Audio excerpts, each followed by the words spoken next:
The Gemara tells us on Daf Lamed Zayin Amud Bet about Hilani Hamalcha, who was the wife of Munbaz I, who was the king of a place called Chadyav, which was in what is now Syria. There was a small kingdom in Syria that was called Chadyav. He and she were king and queen, and they had a son, Munbaz II. Helene and Munbaz II converted to Judaism. There was apparently quite a nice community at that time. This is the period of the end of the second Beit Midrash. So this is the 1st century. And there was a Jewish community, and she heard about the Jewish people and about Eretz Israel, about the Beit Hamikdash, and she didn't watch CNN, so she got a good view of what Eretz Israel was and what the Jewish people were. And she converted. She and her son, the king, converted to Judaism, and were very supportive of the people in Eretz Israel. And Chazal talk very highly of her. And one of the things she did was she donated a chandelier for the ulam of the Beis Hamikdash, a beautiful chandelier she created. And the Gemara tells us, Tana b'sha'asha chama zorachat nitzotzot yotzin mimena v'hakol yodin shegi'a zman kriya shema. It was placed in such a position that as the sun rose, it picked up in the east. The door of the ulam faced the east, and it was higher. As the sun rose on the east, it picked up the sunlight, and it started shining.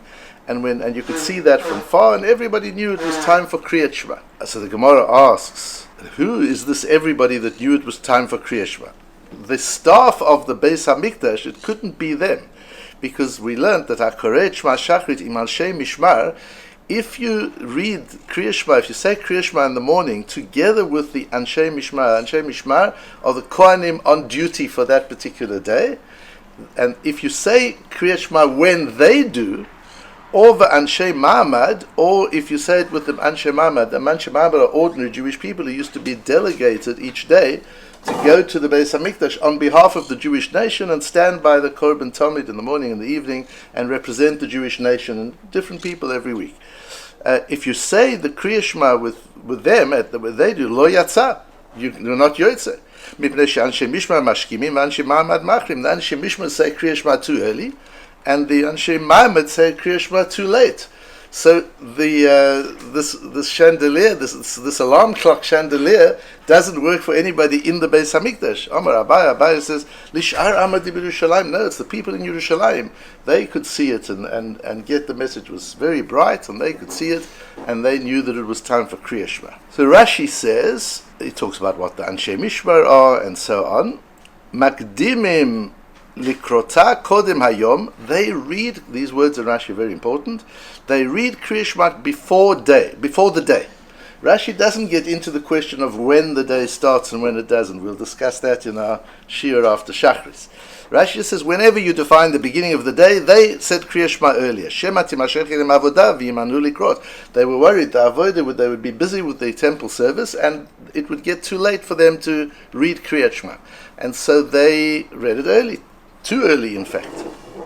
But Anshe Ma'amad, the regular Jewish people who stood there on behalf of the nation, they were busy with the Korban, and they used to read it. Ad kalot avodat atamim. They waited until the Talmud was finished. By the time the Talmud was finished, it was too late already. So they read Kriya Shema at times that weren't really appropriate. The Gvuras Hari, that's the Shagas Arya, asks, so why did they say Kriya Shema? If they couldn't say Kriya Shema at the normal time, we understand. Osek b'mitzvah potim in mitzvah. They're busy with the avodah. They can't be doing the saying Kriya Shema at the same time. So the avodah comes first. They've got to do the avodah, and they're potim from Kriya Shema. So why are they saying Kriya Shema? What's the point of saying Kriya Shema too early? What's the point of saying Kriya Shema too late? So here we won't go into how the Gvuras Hari and others work through the Rashi, but simply there's a Tosfos that we've got in Brochus Daf Tes. We've got a few places in Tosfos where Tosfos says, and I've brought it to you in the sources, Veish lomar devada is man Kriyat Shema matchil la'achar Amud HaShachar. The real time for Kriyat Shema starts with Amud HaShachar at dawn, which is well before sunrise, and goes on for 3 hours. Miu mitzvah min amuvcha kevatikin samuch la'netzach hama. But as we know, the vatikin, to do Kriya Shema, really the best way, you do it just before netzach hama, before sunrise, kedei lismoch gula litfilah, and then you go straight into tefillah. The time for tefillah is sunrise. So to be able to say tefillah at the moment of sunrise, and to have Kriyat Shema very close to tefillah, the Vatikim used to time it in such a way, and still today we've got many Vatikim minyanim who do that. They time their Kriyat Shema so that they finish Kriyat Shema just at the sunrise, and then they can start Shema Israel and Kriyat Shema and Geula and the Tefillah are close together, and that's a perfect way to do it. But what we see from Tosfos, if Rashi understands it the same way as Tosfos, then Rashi would be saying that the Anshe Mishma read Kodem Hayom, meaning before Netzach Hama, because the Gemara in Brocha says the daytime starts with sunrise. And although you can say Kriyat Shema before sunrise, that's before the daytime. And we'll see again later on when we in our second shir, we'll see that there's a view in Brochus that you can say Kriyat Shema Shel Arvis even after Alot HaShachar if you haven't said it before. So this time of Alot HaShachar to Netzach Hama, this is the critical time, and it's a difficult time to know what exactly it is. And so if we go according to Tosfos, what Rashi is saying, they said it before daytime, but not before Zman Kriyat Shema. The Zman Kriyat Shema is before daytime. Zman Kriyat Shema, as Tosfos says in Brochus, starts before daytime. Zman Tefillah starts at daytime. And it's about that difference that I want to spend a few minutes. Why is it that Zman Tefillah, conceptually, not halachically, just conceptually, why is Zman Tefillah determined by astronomical daytime, sunrise to sunset, to sunset, that's the measure we use, and 4 hours into that period, that's Zman Tefillah. And Zman Kriyat Shema is earlier than sunrise because it's dependent on bekumecha, b'shoch b'cha uvukumecha. When do you say Kriyat Shema? At the time that people get up. So we're looking at two rhythms. There's an astronomical rhythm of the sun rising and the sun setting. Every day the sun rises and the sun sets. That's an astronomical rhythm. And then you have a different rhythm, which is the rhythm of humanity. Humanity gets active, humanity goes to work, and humanity comes home to rest. So there's another flow, and one has to be sensitive to both those flows. There's an astronomic flow, and there's a human flow. And the human flow is you get rush hour. You see everybody's going off to work. And in the afternoon, you've got rush hour. There's a sense of people going to work and coming back from work. There's b'shoch b'cha, people coming back, and b'kumecha, people getting up and starting. What's the difference between Kriyat Shema and Tefillah? Tefillah is us talking to Hashem. The time we have to stop what we're doing and talking to Hashem is during the daytime, when things are active. But Kriyat Shema is different. Kriyat Shema is exactly that, Shema. Kriyat Shema is about listening. And listening you have to do at the very beginning of your day before you get active. B'kumecha, when you get up and you're not yet active. It's not even daytime yet. That's when you do your listening. And b'shoch b'cha, when your day is over.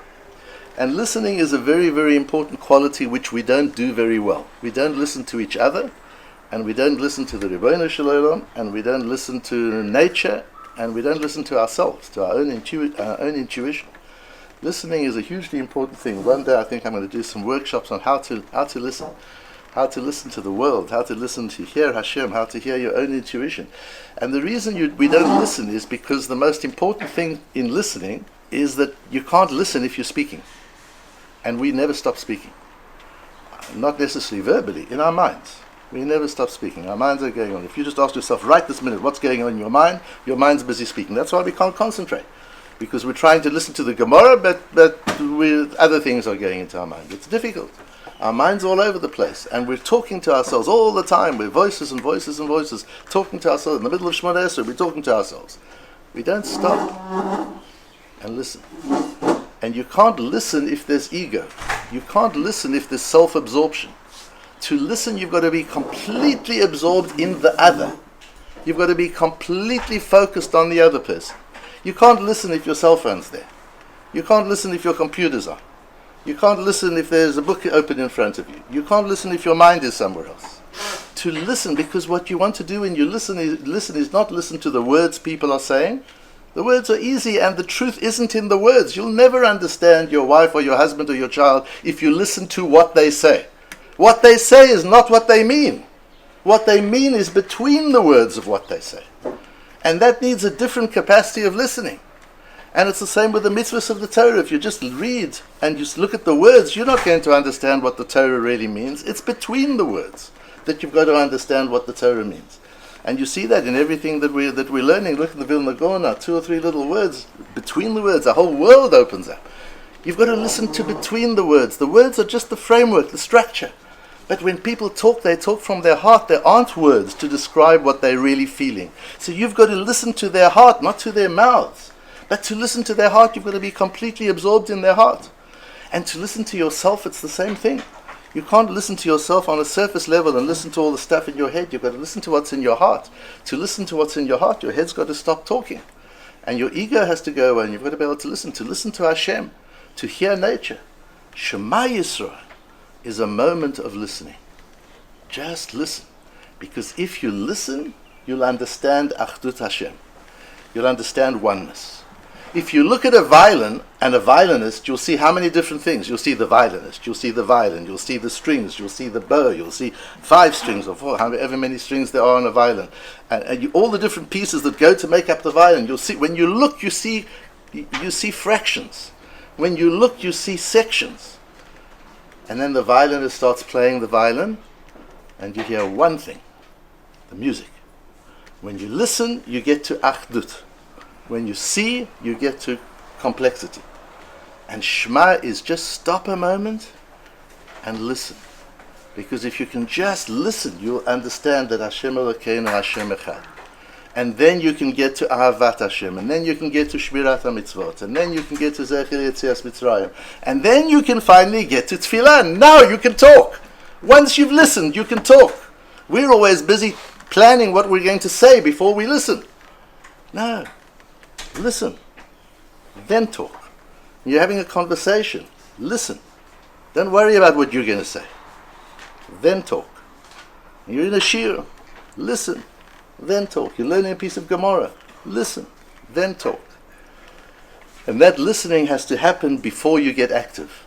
Davening can be later on, but listening has to be as you get up. The first thing you do before your mind's going and before Shema, just listen to the world.